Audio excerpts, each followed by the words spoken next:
No time to lose.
No time to lose.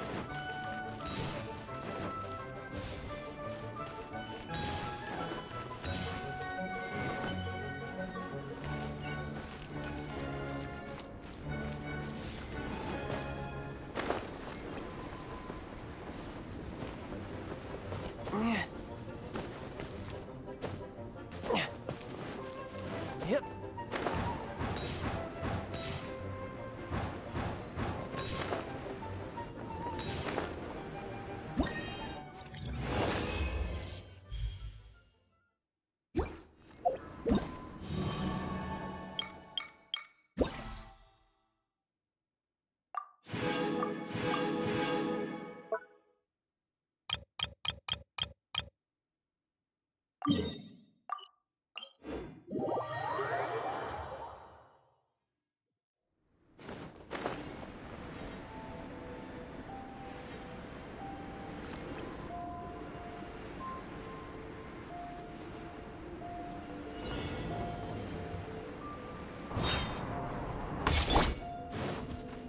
Let's light it up!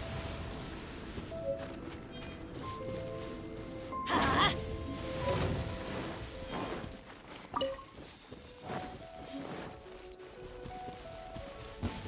Let's light it up! Into the wind. Illusion shattered.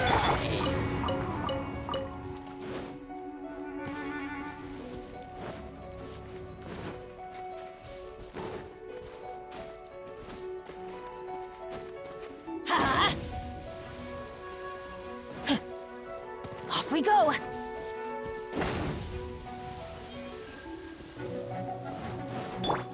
Shine down. Teamwork is dreamwork!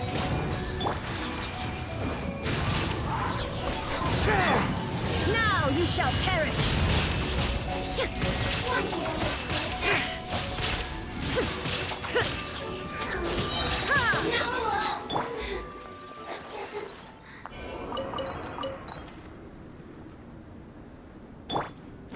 Adventure time! Let's light it up!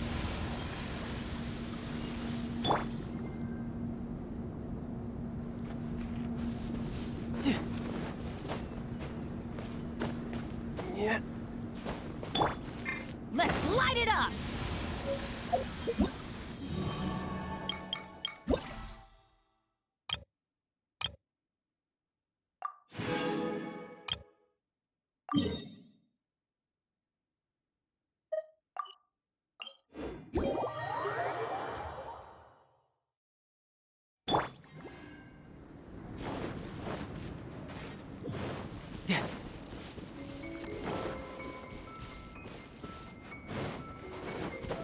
The world looks glorious in the snow. Pure white, like the light of the moon. A perfect backdrop for bloodshed.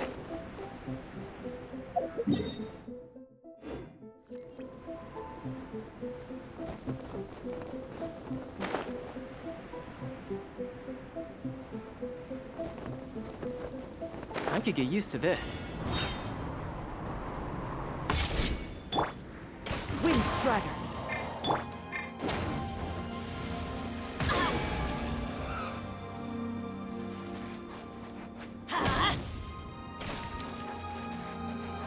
we go! Adventure time!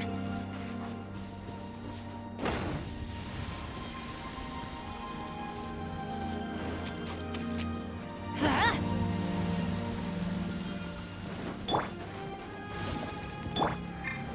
The wind knows me.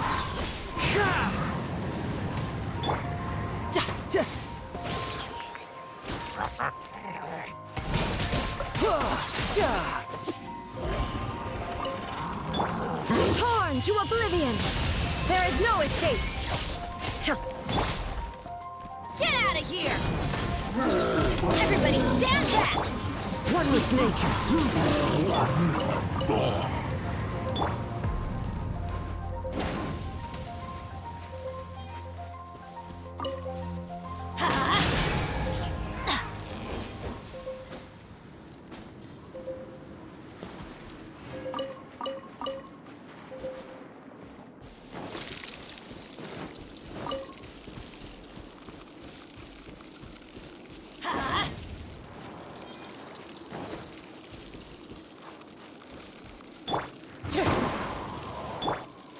Let's light it up!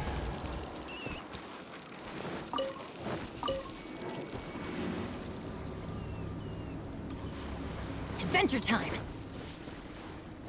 Adventure time! Let's light it up!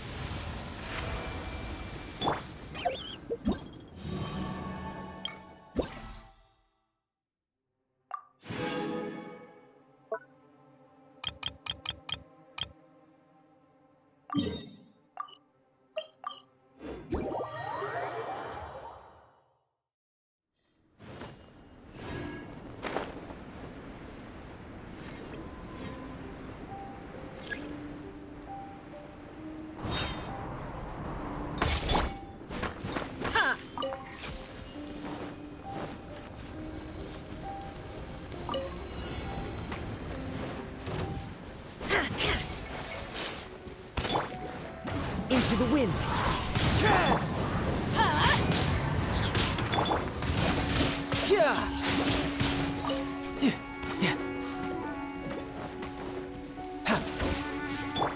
Shine down! I'm going in! Fallen leaves, adorn my night! The wind knows me. Now you shall perish!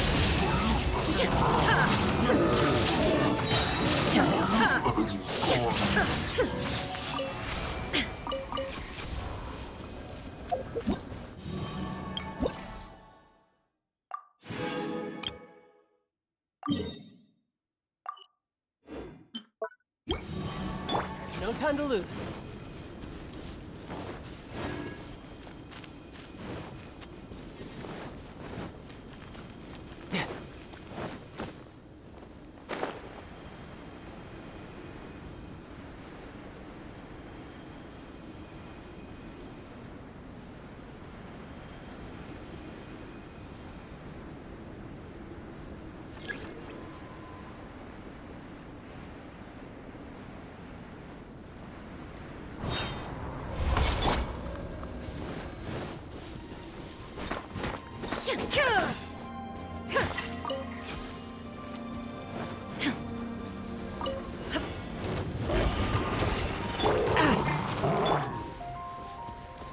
Everybody stand back! As one with wind and cloud!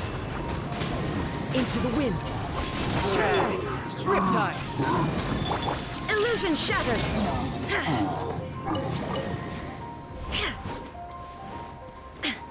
Torn to oblivion!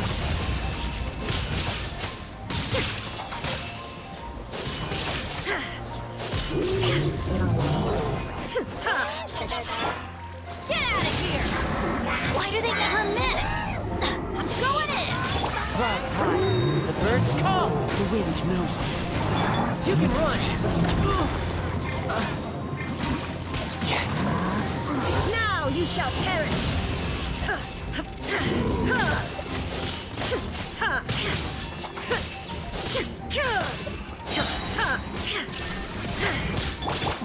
Into the wind!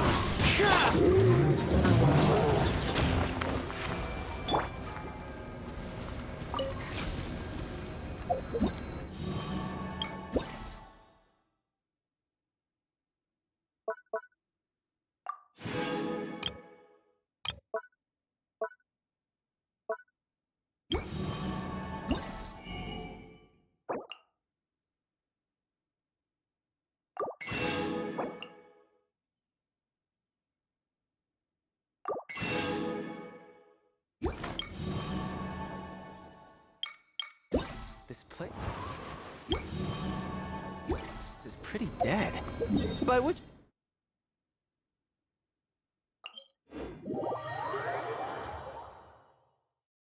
No time to lose.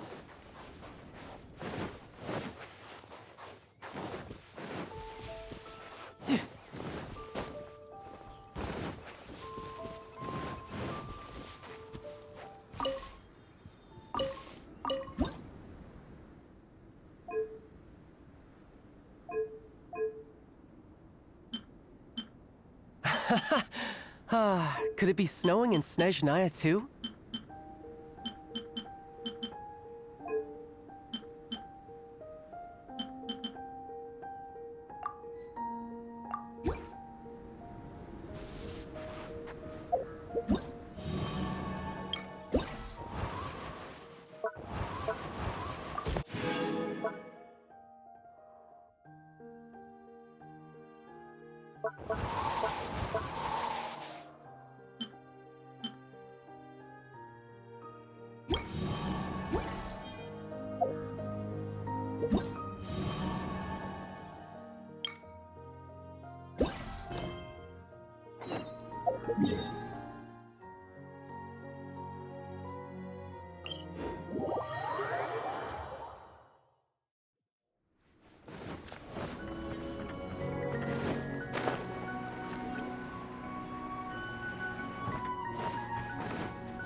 Albedo!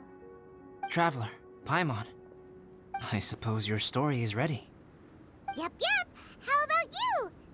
Do you need some more time? No need. I am also ready to tell my story. Paimon calls dibs! Paimon first! Please, go ahead. Okay, here goes. Once upon a time, there was an evil researcher who went into the mountains and did a crazy experiment on whopper flowers to transform their appearance. After a lot of pain and suffering, the whopper flowers finally took on a human form. Then they stood by the side of the mountain to wait for unsuspecting bypassers. To whoever spoke to them, they would ask some questions such as, "Who am I? Who are you?" If the bypasser got the wrong answer, the last sound they'd make would be a yelp before the whopper flower ate them alive in one bite. Ooh, truly frightening. What the... You two aren't scared at all!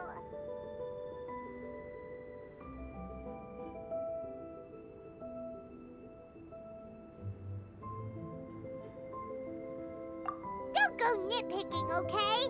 If you didn't like the story, go write your own! In other words, the whopper flowers would ambush and then completely replace their victims. And then what? Go back to where the person lives? Enter their home? Eat their whole family?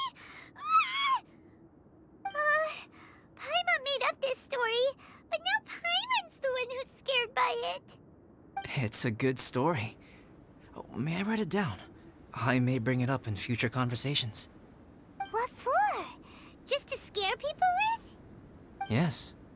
You've got a real mean streak, Albedo. Mine is a little longer than yours. It starts with an alchemist.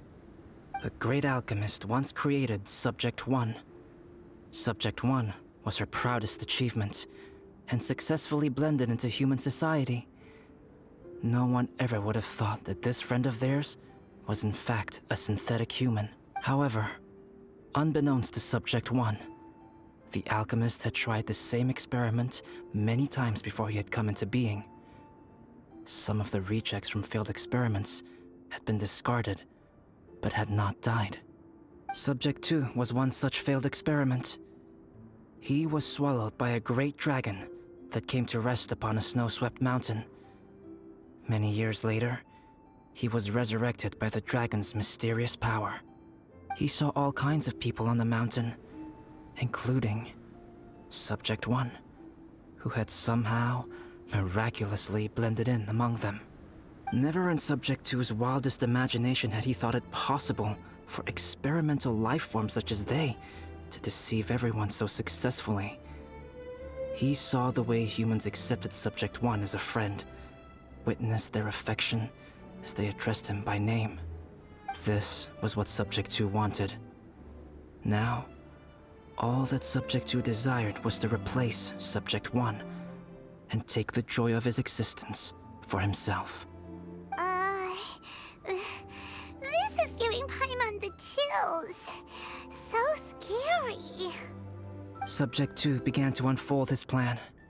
He stole Subject 1's books and notes, and studied all that Subject 1 had learned from the alchemist. Subject 2 was highly intelligent, and he learned quickly. He changed his face into an exact replica of Subject 1's face. Then, he found a plant with mimicry capabilities, and transformed it using dragon blood and alchemy.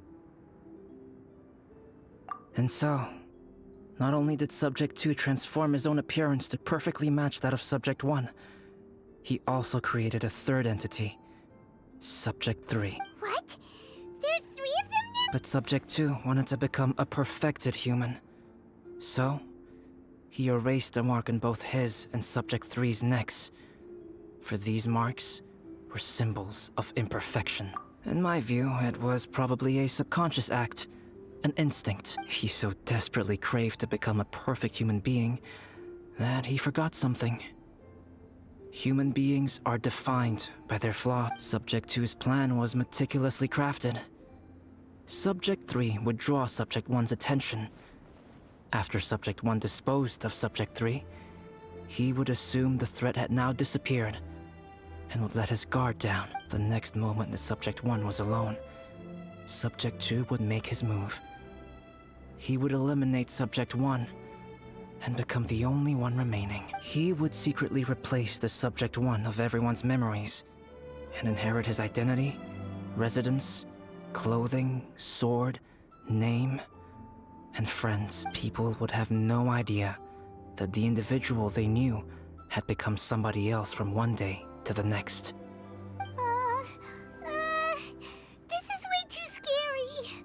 Paimon's never gonna be able to trust anyone again. But just before Subject 2 could carry out his plan, a unique stranger entered the mix. Subject 2 tried to make contact with this person, but found that they could somehow sense he was different from Subject 1. What's wrong? Are you scared? What happened then? What happened to the stranger? He became a new stage in Subject 2's plan. One more person that Subject 2 had to dispose of. It's as if there were 3 identical roses in a garden. Only one of the 3 was a fine specimen, while the other 2 were defective specimens that bore poisonous thorns. In all the world, only the gardener who tended to them could tell which was the good specimen. People do not like poisonous plants. Only a perfect rose can fetch a high price. If the inferior specimens wanted to conceal the fact of their worthlessness, they would have to take the gardener out of the picture, using their poisonous thorn. This is exactly what Subject 2 was thinking. So, he hid in the shadows and waited patiently. Maybe soon, he would get his chance to become truly.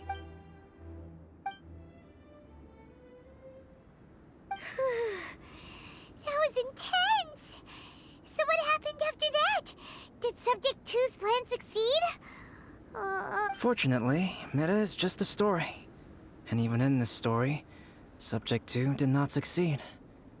But you can never let your guard down on Dragonspine.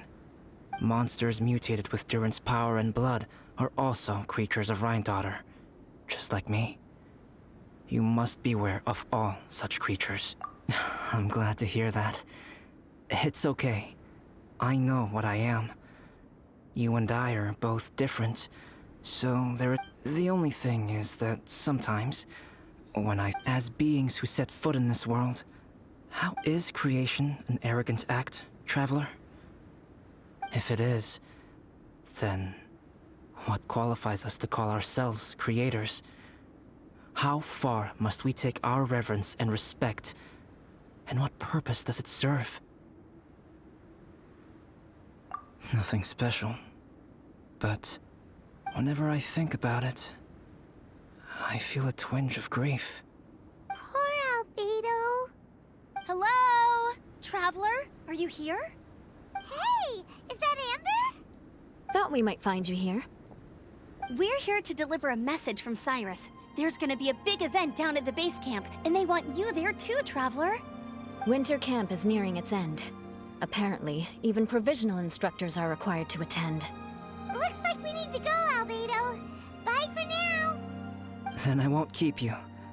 I have some things to attend to here, so forgive me for not seeing you down. Don't worry about it. There have been no issues getting up and down the mountain recently. Is everyone ready? Let's not keep them waiting.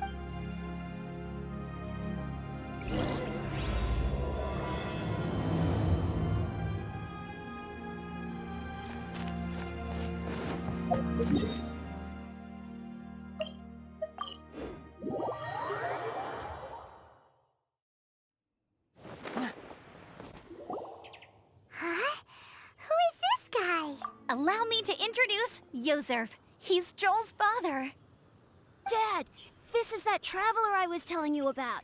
The traveler's helped me out loads in the past, and this time we even built a snowman together. Joel has told me everything about you. I can't thank you enough. Wow, this is amazing!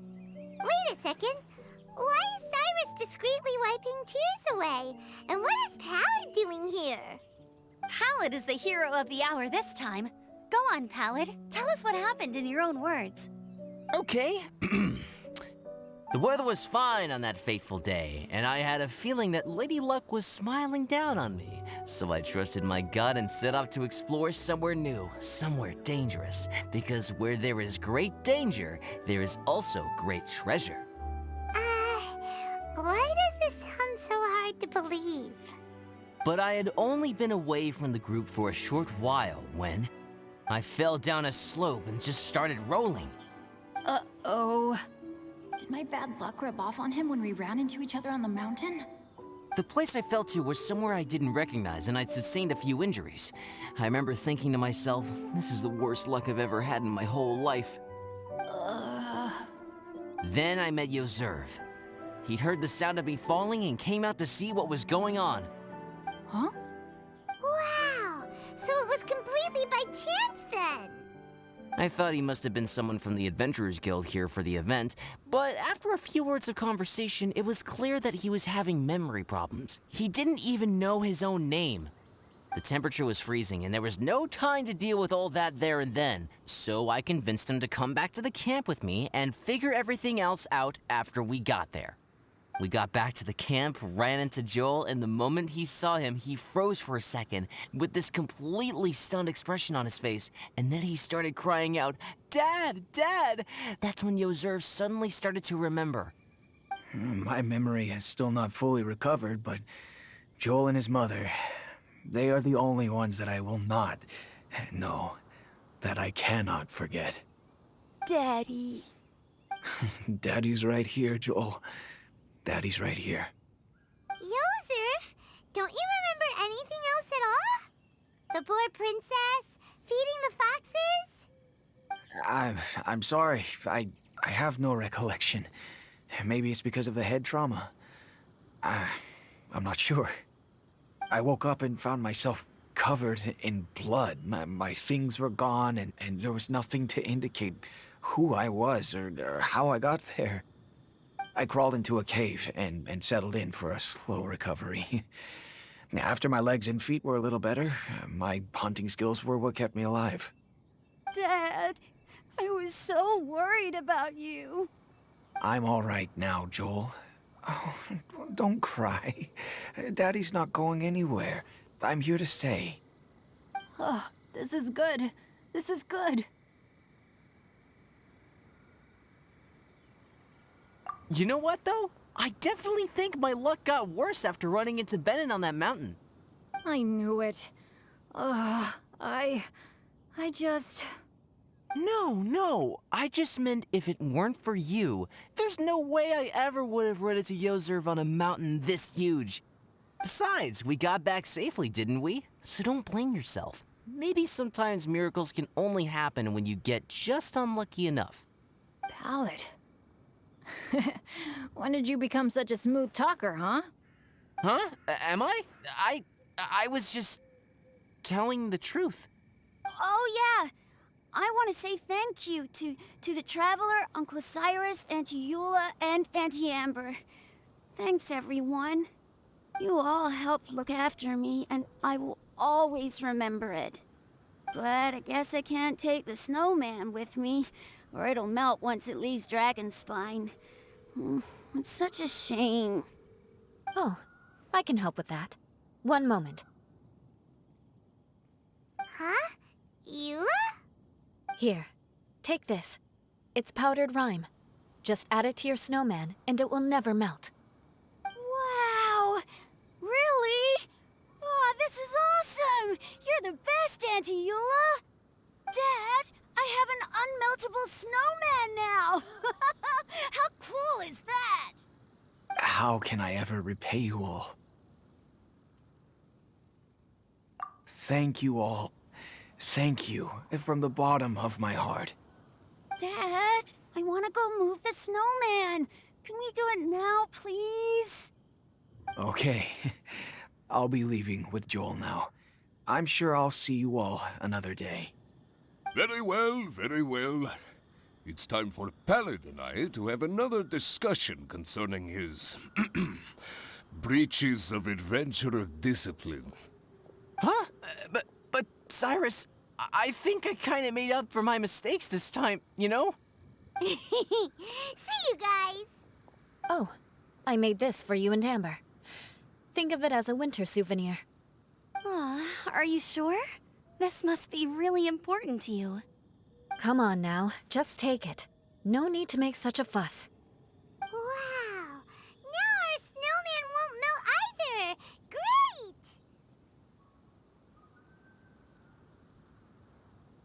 You're welcome.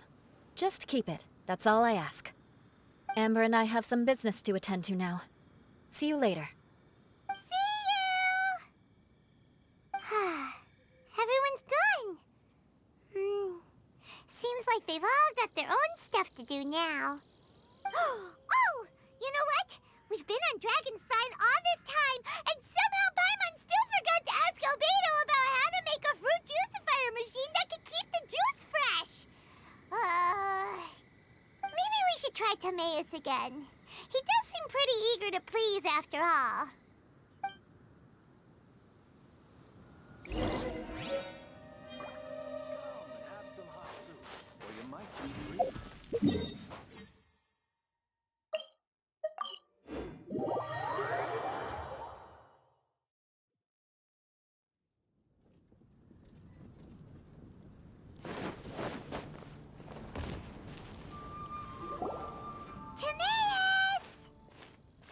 Traveler and Paimon, what can I do for you? Wait a minute. You've got that mischievous look on your face. Oh, you're not still thinking about that ridiculous juicer thing, are you? Timaeus, will you help us?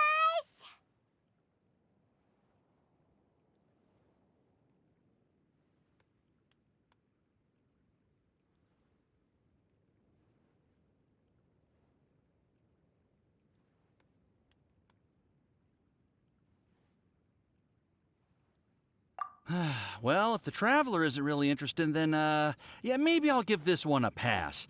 It's just the weirdest request ever.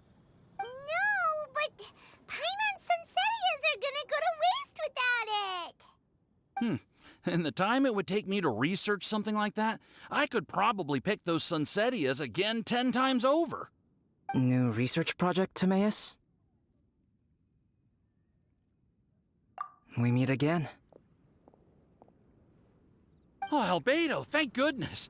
So the situation is, Paimon wants a machine that can turn fruit into juice and keep the juice fresh. I mean, surely it's... Majorly important, that's what it is. If you can manage to invent this, we'll never have to worry about fruit going bad ever again. That's impossible.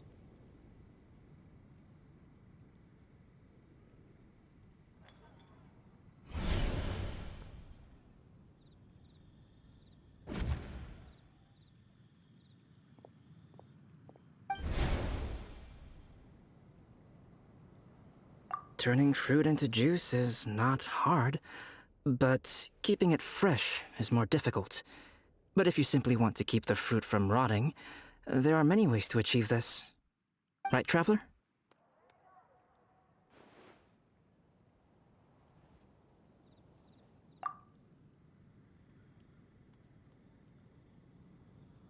What about his neck? What's wrong? Is there something on my neck? From the look on your face, it's as if you thought I just played a practical joke on you that was in exceedingly poor taste.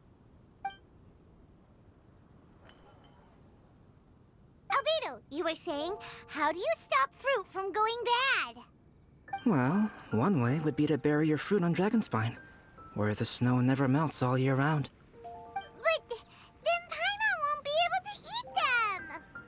You could always live on Dragonspine. No, too cold for Paimon. Or you can give the fruit to me, and I would take it to Dragonspine for you. But since you don't like the cold, you'd have to send someone else to pick them up when you want them. This is where you come in, Traveler.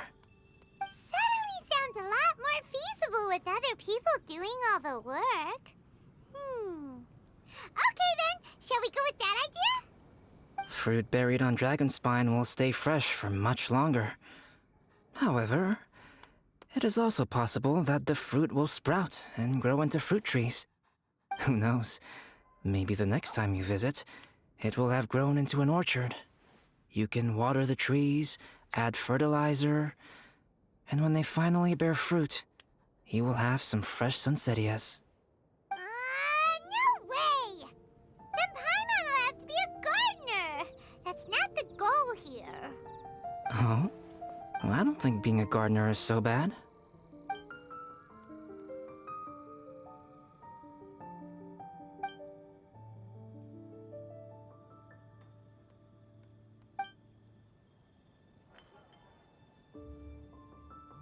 Albedo! Stop trying to get your hands on Paimon's super sweet Sinsettias! It bothers you, does it? Of course it bothers Paimon! They are the rarest, super-duper sweetest Sinsettias ever! And they're not for you! Okay, but they're just Sinsettias. I think you're only so attached to them because you don't have much fruit of this quality in your possession. When someone's pockets are full and their spirit is fulfilled, they don't easily fall prey to this kind of yearning. Really?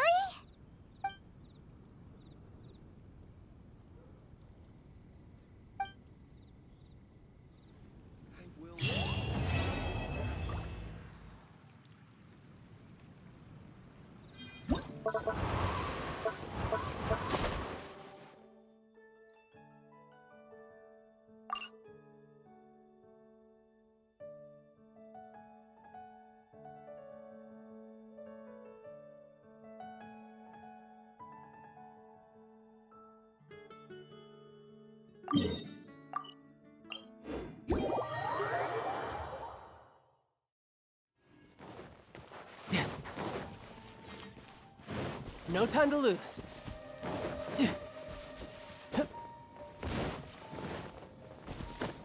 No time to lose.